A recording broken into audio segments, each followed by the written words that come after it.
Just spoken to Mum and Joe. This is the view as it is at the moment.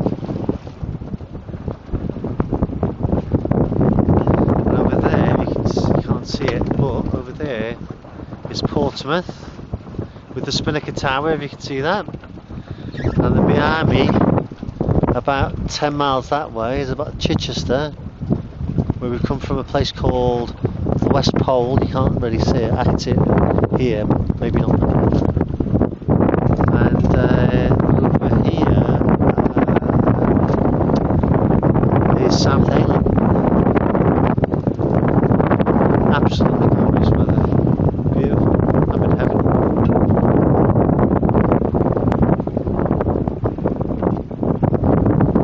And we're off on our way to Cowes. Got 3 days sailing.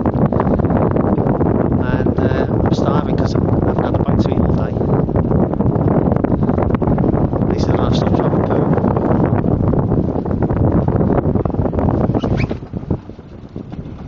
And there's the Isle of Wight. That's Bembridge over there. And those two forts, I think one's called St Anne's Falls.